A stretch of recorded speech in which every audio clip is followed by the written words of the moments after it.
Hello everyone, my name's Ed Noon. I'm an English teacher at Lincoln Priory Academy, and I was asked to talk to you about the importance of oracy in the classroom. I was supposed to give this talk on Tuesday the 24th of March, but it looks as though that won't be possible now. So I'm having a go at recording from home for the first time in my life, so please bear with me if it's not the best. So we're going to talk about oracy today. You might not have heard this word before, you may have done. You may have heard it in other formats such as speaking and listening, or possibly listening and speaking, as listening is arguably what needs to come first. And as you can see from the image on your screens, it is both speaking and listening, not at the same time. So some things we need to get straight before we start.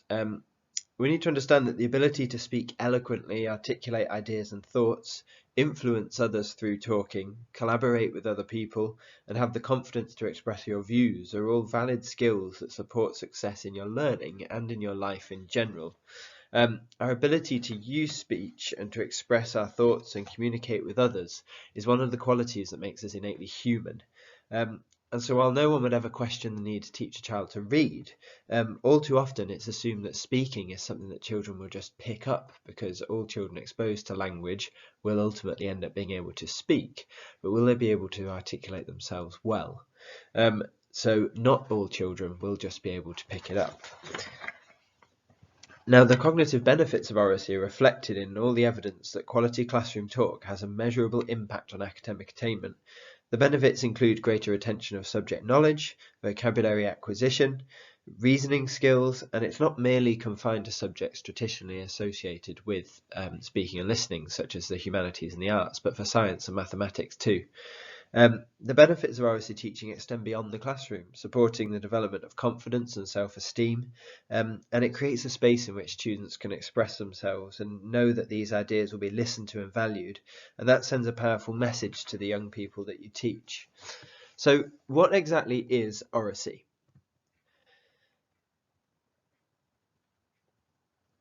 Now, when we talk about the word talk, what I'm actually meaning is speaking and listening. So whenever I use the phrase talk in this presentation, I'm referring to both speaking and listening. So what is talk?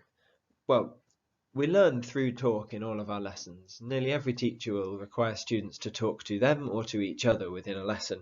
And so oracy is understood as both learning through talk and learning to talk. It's through talk that students use their collective thinking power to build and revise their understanding, either with each other or with you as the teacher. They can negotiate complex ideas, they can solve problems, and that could be driven through interactions with each other or from questioning from you as the teacher. However, if students don't have the capabilities needed to engage in that kind of talk, then the benefits will be limited. It's therefore essential that students are also taught to talk as well as through talk, ensuring that they've got those necessary abilities in order to engage purposefully and coherently.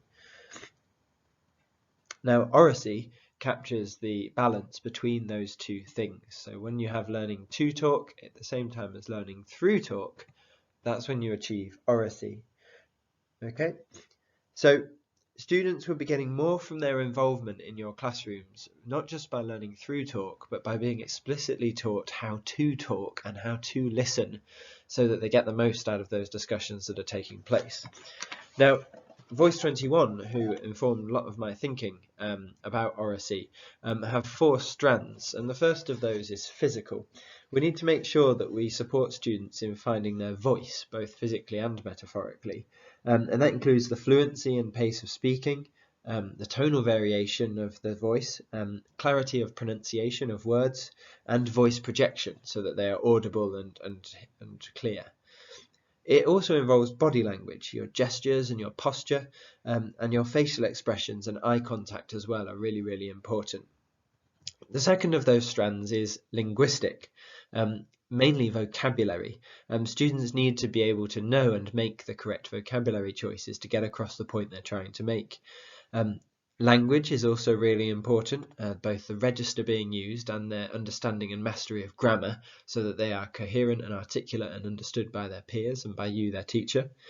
And finally, rhetorical techniques fall into the linguistic category, such as using metaphor, humour, irony, or even mimicry to get across a point.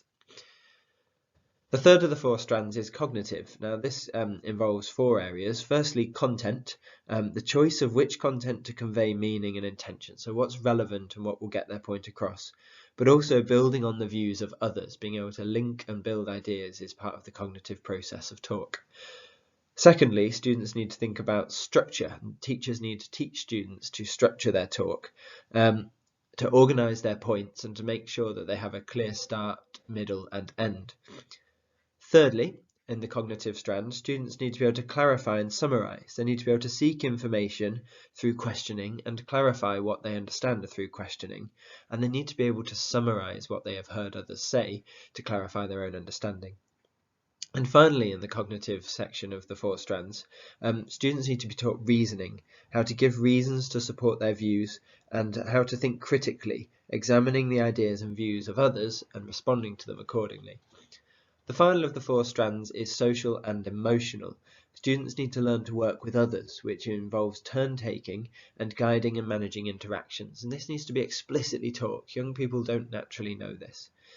Listening and responding is really important, so actively listening with eye contact, body language, nods and responses to show that they're paying attention, and responding appropriately and respectfully. Thirdly, they need confidence in their speaking, and this comes through knowing how to talk. That provides the confidence. They will have self-assurance and they'll develop liveliness and flair in what they're saying. And finally is audience awareness. It's very difficult for me today to have any audience awareness because I can't see any of you, but talking involves taking the account of the level of understanding of the audience, knowing when to pause, knowing when to slow down, knowing when to speed up because your audience gets the point. So there's 3 really key quotations that have always stuck with me about Oracy, and the first of them is this one. This is from Ludwig Wittgenstein, who says, "The limits of my language are the limits of my world." Essentially, you can only think within the boundaries of the language that's inside your head. You can't think something if you don't have the words to express it. So the more we develop students' language and their vocabulary, the deeper and further their thoughts will be able to go, and therefore the better their academic attainment, the better their self-esteem and confidence, and the better their enjoyment of life in general. The second of the quotations that I really like is this one. So often teachers send students into written work or into a project or a piece without actually giving students time to work through what they think. How do I know what I think until I hear what I have to say? So it's really important we give students the opportunity to talk to themselves, subvocally or whispering, to talk to each other in pairs or trios, and to talk with the whole room. It's only once students have expressed something and worked it out in the messy process of talk that they will then be able to write it down. And finally, this one. Reading and writing are so often focused on in exams. They're visible. It's clear when students are making progress in them. We can mark writing, but they both float on a sea of talk. Reading and writing really suffer if students cannot talk in the first place. So why does Oracy matter? Well, there's 3 main reasons why Oracy matters. Students from poorer backgrounds usually end up going to school with significantly lower spoken language development than their peers. And so they're already at a disadvantage. If they've not learned it at home, then school is their second chance to learn it. So if they're not learning it at school, they're not learning it at all. So it's our duty to make sure that students are taught how to talk. Currently, that doesn't happen. The gaps grow as children move through their education, so that those who came to school advantaged with the ability to talk progress faster, and those who came without the ability to talk progress more slowly and were left behind. And that ultimately manifests itself in GCSE and A-level exam results and opportunities beyond school. So on leaving school, these children are less likely then to find work, more likely to struggle with poor mental health. So it all comes back down to our explicit need to teach Oracy in the classroom. So what does Oracy actually look like in the classroom? Well, the first thing I want to talk to you about is known as the listening ladder. I think it's really important that listening is taught before speaking. Listening, again, is something we always assume that students are able to do. We've all got a pair of ears, we can all listen. But listening is so much more than that. And the listening ladder suggested by Voice 21 starts right down at the bottom with the basic premise that you give 100% of your focus to the person who's speaking. That's just a matter of respect. Following that, being calm and still is the second rung on the listening ladder. If students can be calm and sit still, they're showing respect, they're showing they're listening to the speaker. Students should then be taught how to give eye contact with the speaker. As a speaker, it's really encouraging to have eye contact and nods from the audience. It's really tricky today to know if any of you are still listening or if you've walked off and made a cup of tea. So giving eye contact to the speaker is really important. The next one is offering nods or short words of encouragement. Yes, carry on. Those little phrases that we say in conversations that really encourage a speaker to keep going really need to be taught to students so they know what to do. Fifth on the ladder is reacting and refocusing. So students should be taught how to react to something that's said that they agree with, either by nodding or putting their thumb up, or by shaking their head or furrowing their brow, and also refocusing if they lose attention or if they are distracted by something that is not the speaker speaking. As we go towards the top of the listening ladder, students should develop their ability to ask questions to clarify their understanding. Show that they're listening by asking questions about the information they've been told, trying to clarify and seek a deeper level of understanding. And then at the very top, the ability to summarize the speaker's ideas, being able to say back what they've heard, condense it down into a few sentences and really make sure that they've understood what's being said to them. So that's the listening ladder. Now, what does that actually look like in the classroom?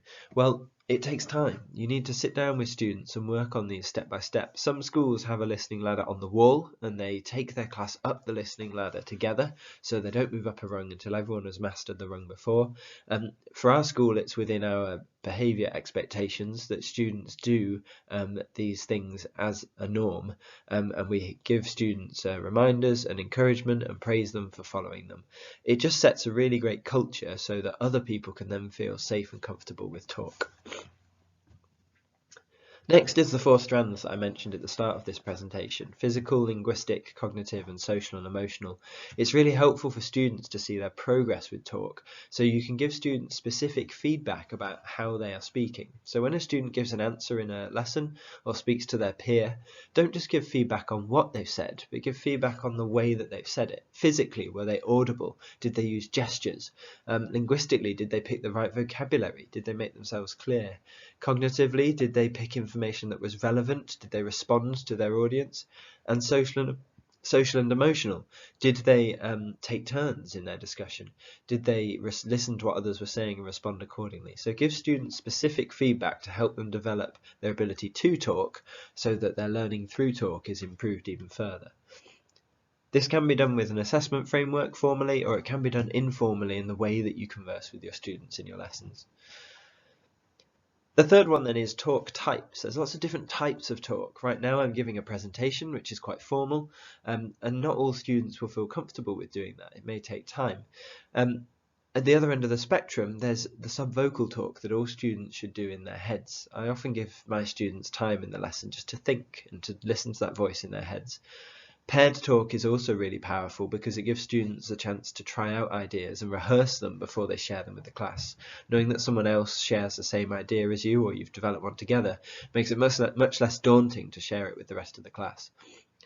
Something that can develop on from this is talking in a trio or a three. For quieter students who are more comfortable listening, having the option to listen to a pair have their conversation can be really beneficial to help them work out their own ideas. Beyond that, that student can then practice their listening by summarising back what they've heard. So the ideas they're sharing are not their own, there's no pressure with them, they can just say, "This is what I heard." On top of that, you can move into groups of larger sizes, and there's lots of different exercises you can do to work with large groups, and one of them involves discussion roles. This is something that we've taken on quite in depth in my school, is using specific roles within discussion. Now this can work a couple of ways. Students can be given a specific role to follow, or they can be aware later down the line of all the roles and know which one they're performing at any given time. So just to sum them up in brief, the first discussion role is to instigate an idea, to say, let us think about, or we haven't yet thought about this, to start the ideas and to get things going. On top of that, the first thing I really teach students to do then is to build, no matter what the situation, just to build, to say, yes, I hear what you're saying, and I'd also like to add, or linking to what so-and-so said, I'd like to add this as well. And building ideas really creates that sense of community within your classroom, that you're reaching a consensus. It's not a battle between each voice to be the winner or to win the argument, but you're building shared understanding and improving your collective intelligence. The next stage is to clarify, to ask clarifying questions. What do you mean by that? Could you give me an example of what you meant when you said? Asking students to provide questions to their peers and not just to always add something new is a new level of maturity in discussion. As students develop this ability, then they can start to challenge one another. Now, disagreeing doesn't have to be a negative experience. We can teach students to disagree respectfully and politely, and that challenging someone's ideas is actually a way of developing their understanding and your own before you reach a consensus. On top of this, students can probe one another with further questions to make sure that their ideas have been challenged and tested, and ultimately groups should then reach the stage when they're able to summarise what they've said in their discussion and reach a conclusion. So, all of those so far have been talking about talk within the classroom. They all take time, they all take explicit instruction, and they don't always work first time round. In fact, they never work first time round. It takes a lot of time for students to build these, and I'll come on to the barriers of Oracy in the classroom a little bit later on in this presentation. But I did say that Oracy was really important for reading and writing as well. So approaches to reading really benefit from Oracy. Shared reading as a class or in small groups can really benefit from 4 key things. The first one is predicting, so saying what will happen before they've read, either by using titles or images or their knowledge so far. We call this the reading for meaning sequence in my school, and we really get students to think about, why are we reading this? What do we think we'll get out of it? What do we expect to happen based on the conventions of this text type? What do we know already about this? So that we can assess at the end of the piece of reading whether those predictions were correct or not. The second thing that we get students to do in their approaches to reading is to clarify vocabulary by asking questions. It's okay not to know. It's okay to ask the teacher, what does this word mean? It's okay to ask questions about what you've read to check that you understand. So we ask lots of clarifying questions of each other and of the students to make sure they've understood the text. And that leads me to the third one, which is questioning. There's sort of 3 types of questioning. That can be sort of factual. What was the name of the character who did this? It could be inference. What do you think this could suggest? What do you think the meaning of this could be? And there's a sort of emotional and social responses. How did it make you feel when this happened? Or what would you do if you were in this character's situation? And then ultimately, just as with the discussion roles, approaches to reading come back to summarising. Can the students summarise what they've read and what they've understood to be the key points within the text? Now, this can work for any subject, not just English. It could work really well with science and experiment. It could work really well for reading about a mathematical theory and an approach to solving equations. Reading is a really important way to learn, not just learning to read, but reading to learn. So following on from that is approaches to writing. Writing is so important in classrooms, and we see it all the time because it's measurable. You can see progress, you can see if marking has happened. It's really easy to hold people to account with writing. Oracy, it disappears into the air. Words are ephemeral, they disappear. So some approaches to writing that I really like come from the Writing Revolution, which is a really good text for all teachers, because we're all teachers of writing. It's the same way we're all teachers of Oracy and reading. So one approach I'd like to talk to you about is using because, but, and so. These are 3 conjunctions. Because is probably the simplest to use, and this gets students to reason why something is true or why it happened. Okay, so I think this because, or such and such happened because.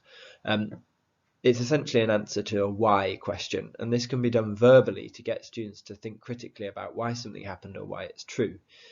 Following on from that, we can teach students to use the word but, which gives an alternative idea and takes the sentence in a different direction. Okay, so such and such happened, but something different happened, or something positive followed by something negative. So we could take the same stem and take things in different directions. So we could say the critic thought the book was mediocre because the main characters weren't very interesting. We could then have the critic thought the book was mediocre, but it sold millions of copies. So we've had the same start, but taken it in a different direction. The final one is so. which explains the consequence for something. It's cause and effect.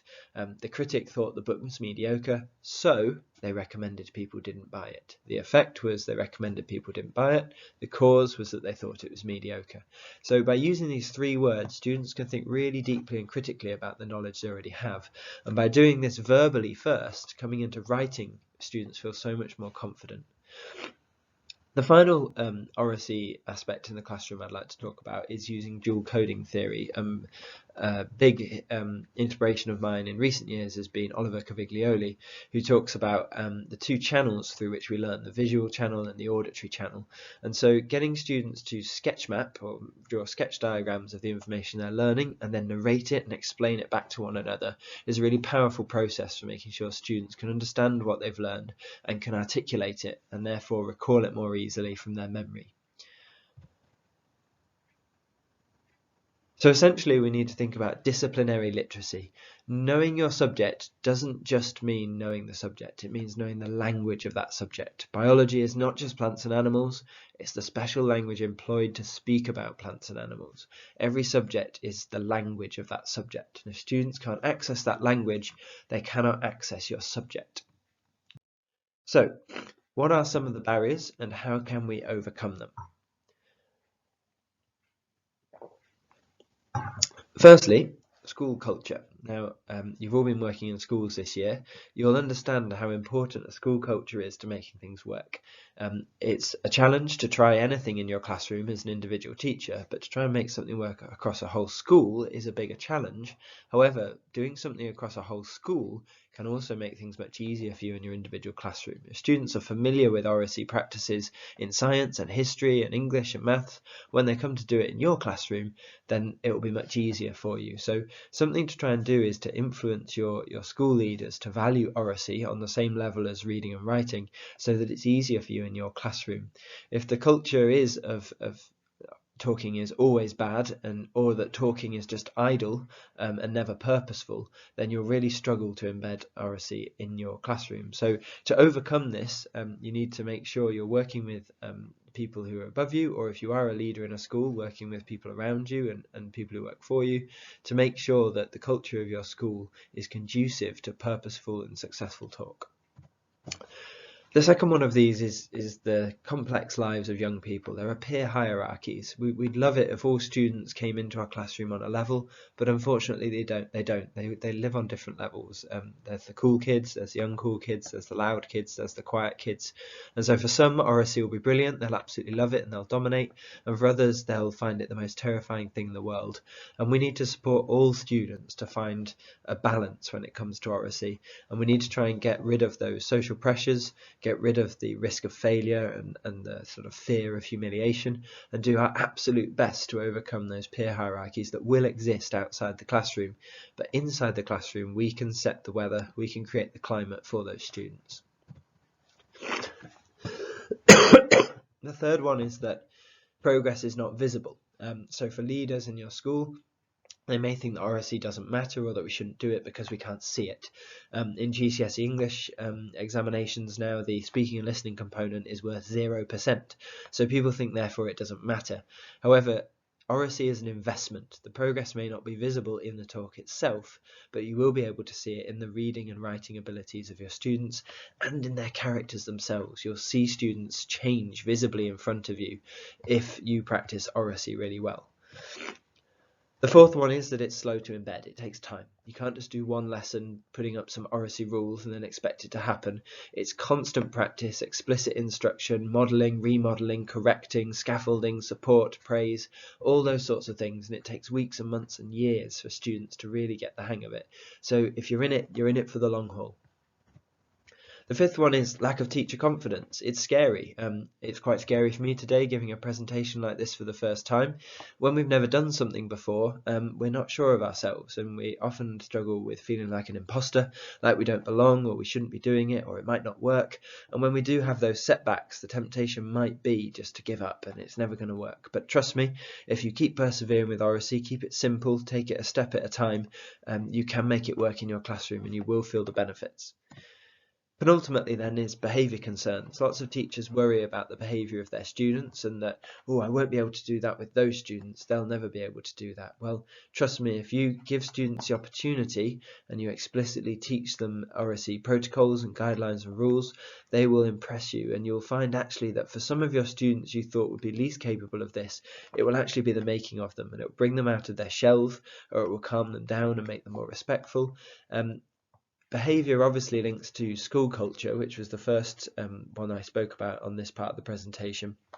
If you have really good behaviour across your school, you can trust that you'll be supported with behaviour in your classroom, so that Oracy is not undermined by disrespect, comments, sniggering, or anything like that. So behaviour concerns is a tough one, but we can overcome it by being relentlessly positive, really modelling what we expect to see and why we expect to see it, and how it will benefit the students. And the final one is this feeling of loss of control. As teachers, we like to talk, we like to be giving the instructions, we like to bounce questions off us, back and forth, back and forth. Handing over to students can be scary. And it's not student-led learning. We're still in charge of what they're talking about. We're still setting the conditions of what they're learning about. And we need to make sure they have the knowledge before they start talking about something, so they can clarify and build on their knowledge through talk, and they can practice their ability to talk. So these are some of the barriers. I've faced them all, and I still do face them, but we continuously work to overcome them and become better teachers of Oracy. So I'd like to talk to you a little bit about some wider reading that you can do following this presentation. How do you know what I'm saying is true? How do you know it's important? Well, the first one is a report called The State of Speaking in Our Schools, written by the Centre for Education and Youth and Voice 21, who I've already mentioned, a really, really great organisation. That report is quite shocking, quite damning about the state of speaking in our schools, so well worth a read. The second one is the book that I've been reading from in front of me for little bits of this presentation, which is The Oracy Imperative, How to Transform Teaching and Learning Through Talk, written by Amy Gaunt and Alice Stott, who work for School 21 and Voice 21. It's a really compelling read with lots of resources and great ideas, and I'm happy to lend a copy to anybody who would like to have a read. The third one is the Education Endowment Foundation's evaluation of oral language interventions in schools. The EEF are great for loads of things, but particularly this one is a really compelling read for the value of Oracy. So do make sure to check out that one. The fourth one is from the English Speaking Union and Voice 21, which is Speaking Frankly, a collection of essays about speaking and listening and Oracy teaching in our schools and why it's so important. And the latest copy of Impact magazine by Chartered College has been out recently, but in an earlier copy, Speaking Up, the Importance of Oracy in Teaching and Learning, has some really great examples of how Oracy can be beneficial in the classroom. And then on a personal level, two books that I think are really great on top of this are Jamie Tom's A Quiet Education. He's also the author of Slow Teaching. We mustn't forget about quiet students when it comes to Oracy. It's not just about speaking and being the loudest. It's about valuing and praising those quiet, introverted students who sit and listen and think, and praising them for their contributions as well, even though they may be silent. And then the final one is How to Explain Absolutely Anything to Absolutely Anybody by Andy Tharby, which really helps you with your teacher instruction and your own personal Oracy journey. So the final things that remains for me to say are you should get Teacher Tap. Teacher Tap is an app for your phone. You get notification at 3:30 every day, and there's usually 3 or 4 questions. They're survey questions, so it's not an exam, about your life as a teacher, and then you can read the results from the previous day, and they share lots of tips about teaching. And if you answer 100 questions, you get a £10 voucher for John Catt, which is an education publisher, and you get basically about every month. There's 3 questions a day. It takes about 31 days to answer your 100 questions, and you can get £10 off any education book, so it's really worth doing. It doesn't cost anything, and you get to find out loads of great little bits of CPD every day. The final one is my Twitter handle is @MrEnoon. If you want to hurl abuse at me and tell me you disagree with everything I've said today, or if you'd like to follow me and see some of the tweets I occasionally put up about teaching, Oracy, reading and writing, then please do follow me on Twitter.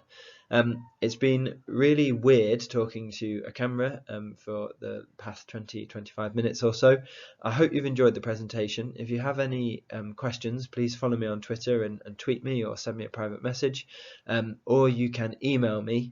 My email address I've forgotten to put on the presentation, but it's enoon@prioryacademies.co.uk. So thank you for watching if you're still there, and I'll see you all soon. Thank you.